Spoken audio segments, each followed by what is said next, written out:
Good afternoon. Assalamu alaikum. I'm Shakila from Afghanistan. در گام نخست احساس خوشبختی می کنم که امروز خود را در میان کسانی می بینم که اینا حامی انسان و انسانیت هستند و از حقوق مردم دفاع می کنند. من بسیار امروز احساس خوشی می کنم. شاید در ذهن همیتان وقت نامی از افغانستان میشنوین، کشور مجسم شود که همیشه با جنگ و خشونت همراه است. همیشه امو تصویر در ذهنیت ها است. اما افغانستان همیشه اونطور نبوده. کسانی هستند که همیشه خواهان تغییر هستند افغانستان. ما از کشوری آمدیم که ناامن است و هر روز طفل بی پدر میشه، مادری بی فرزند میشه و افغانستان میدان بازی شطرنج قدرت‌های سیاسی است.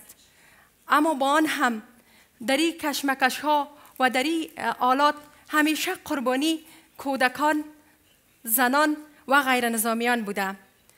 ما به عنوان برای ما آزادی بیان وقتی یک آزادی است که ما بتونم حق حرف بزنم، حق حرف زدن داشته باشم، برای تعیین سرنوشت خود تصمیم گرفته بتانم و برخلاف هر ظلم صدای خود بالا کنم. اما متاسفانه افسوس که زن افغان در بسیاری جاها در روستاهای ما حق تصمیم در مورد خود ندارند. همیشه قربانی خشونت‌های گوناگون هستند و هیچ وقت نتانستند صدای خود به گوش جهانیان، به گوش مردم برسانند و او رسانه ها هستند و کسانی هستند که میکشند صدای از اون با وجود تهدیدها، با وجود چالش ها بکشند. در افغانستان که آن در این قرن 21 در افغانستان حتی زنان به فروش میرسند. فروش زنان در یکی از روستاهای افغانستان با اولادایشان ادامه داره و این گزارشی بوده که ما را انعکاس دادیم با وجود چالش ها، با وجود تمام مشکلات، اما هیچ توجهی در این صورت نگرفته و همیشه ما در محیط کاری خود وقت کار میکنیم شعار ما این است که از حق مردم دفاع کنیم، کوشش کنیم مردم به عدالت برسه، دسترسی بیابه، با وجود که چالش های زیادی رو برای ماست. وقتی از خانه بیرون میشیم اعتماد نداریم که ما دوباره به خانه برمیگردیم. با ما 30 سال است و ما همسر خود از دست دادیم ده. شوهرم دمی جنگا کشته شده. 3 طفل خرد دارم. اما با وجود این همه چالش ها همیشه کوشش میکنم که صدای زن افغان به گوش جهانیان برسه و اونا از حق ما دفاع کنن. ما کسایی هستیم که 30 سال جنگ در افغانستان تجربه میکنیم. ما کسایی هستیم که همه تشنه صلح هستیم. حتی کودکان ما آرزو دارند که چی وقت در کشور ما صلح می، اما هیچ وقت در 30 سال ما نتونستیم که یک روز در امن و امنیت زندگی بکنیم. همه وعده میتن بر ما، همیشه وعده ها بر روی کاغذ ها باقی میمانه. همیشه ما میخواهیم که تغییر بیاید افغانستان. ما میخواهیم که زنای افغان، دخترای افغان درس بخوانه. ما میخواهیم که زنای افغان، دخترای افغان راحت زندگی کند، حق تصمیم، حق همه چیز خودشان داشته باشند.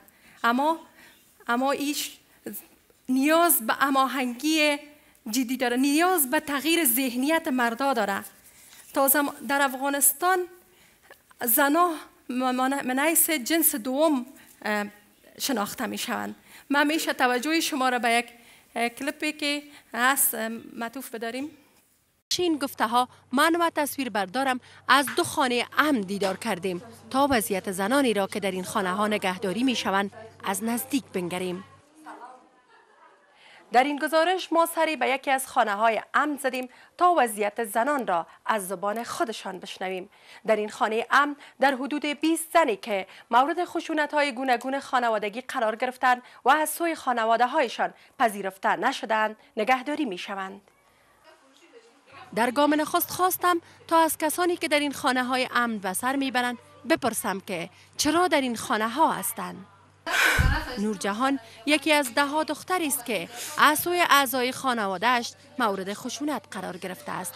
او میگوید که برادرش برای به دست آوردن میراث او و مادرش را از خانه بیرون کرده است.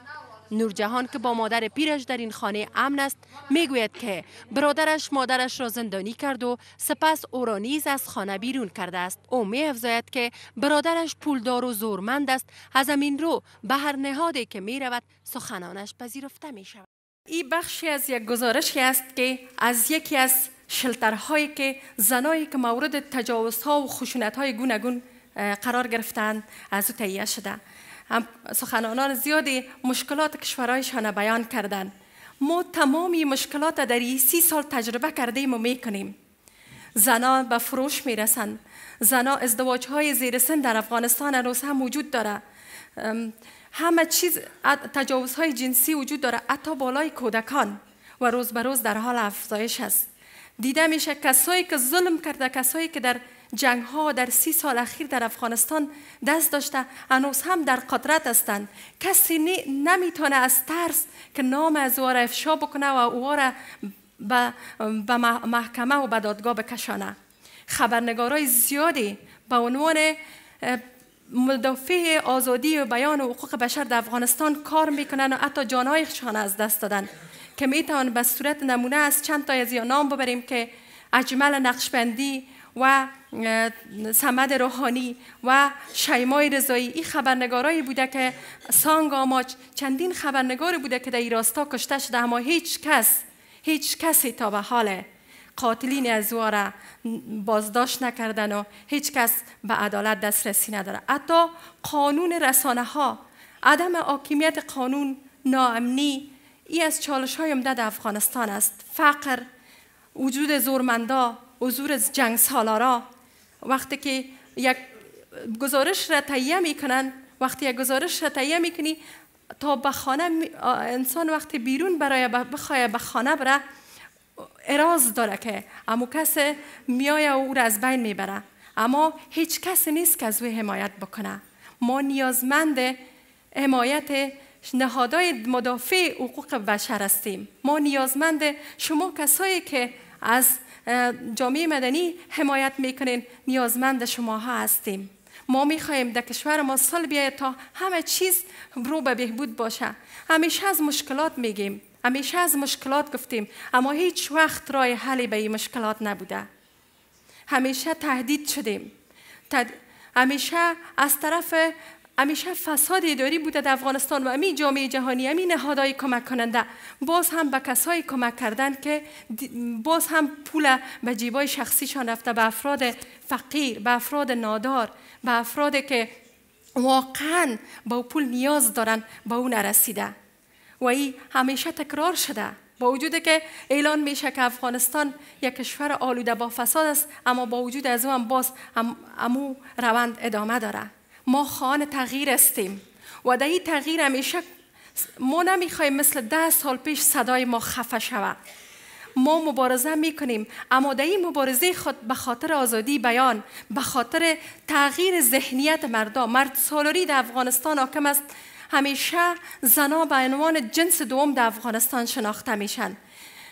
تا زمانی که ذهنیت مردم تغییر نکنه، تا زمانی که نظام آموزشی افغانستان تغییر نکنه، تا زمانی که کودکای افغان برشان آموزش داده نشود که نسل بعدی ما که زن افغان همانند مرد حق مساوی داره، هیچگاه ما نمیتونیم که حقوق زن تامین شود، حقوق بشر در افغانستان تامین شود.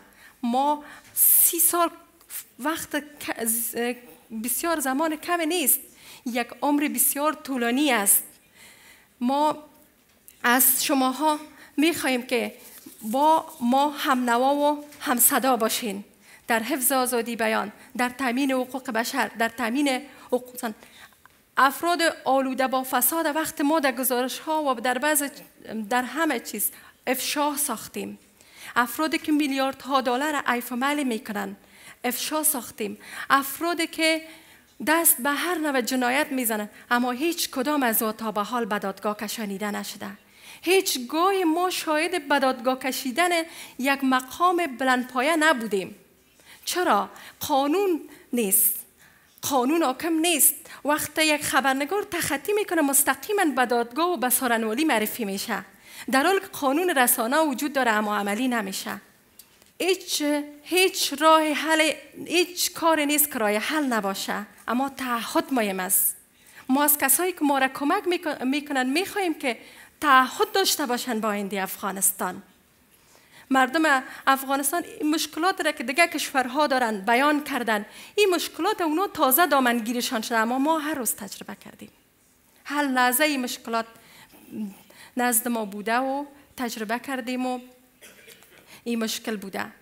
ما میخواهیم که ما از هماهنگی میخواهیم به خاطر آزادی بیان. ما نمیخواهیم گلوی آزادی بیان خفه شود. ما میخواهیم مبارزه شود در برابر جنگ سالارا، در برابر زورمندا، در برابر کسایی که همیشه از زور سخن گفتن. ما در یکی از چینل های تلویزیونی به نام تلویزیون طلوع کار میکنم. در اون تلویزیون من دست باز دارم، میتونم که مشکلات مردم، مشکلات چیزایی را که میبینم او را انعکاس بدم. میتونم بر ضد ظلم مبارزه بکنم. میتونم در گام نخست در سالهای اول که ما آغاز کردیم به کار، تعداد خبرنگارا کم بود، اما دخترها در وقتی ما کار کردیم، وقتی صدای زنا اعتماد کردن، وقتی مردم اعتماد کرد که مشکل خود برای ما بگویم، ما الگو قرار گرفتیم و بسیاری از زنا آمدن امرای ما هم نوا شدن، در رسانه ها کار میکنن، نهادهای گوناگون کار میکنن. هیچ کس نخواهد گذاشت که افغانستان مثل 10 سال پیش کودکش از تحصیل محروم باشه. 10 سال پیش افغانستان هیچ وقت دوباره بر نخواهد گشت، اما نمیشه به تنهایی کاری کرد. همیشه در این اواخر دیده شد مقاما و سیاستمدارای ما از گفتگوهای صلح گپ میزنن با طالبا. همیشه میخواین مشکل از راه صلح حل شود. درست است که ما هم طرفدار حل مشکل هستیم، اما میخواهیم که این حق زنا در نظر گرفته شود. اما میخواهیم که مشکل زنا، طالبا دوباره همون مشکل بالای زنا نیاره. ما از سخن خود با این ختم میکنم که آزادی هر که تو را در بند کشد بیزارم. ما به خاطر آزادی بیان و حفظ حقوق مردم مبارزه خواهد کردیم و خواهان همکاری و حمایت جدی و صادقانه شما هستیم. تشکر. Thank you.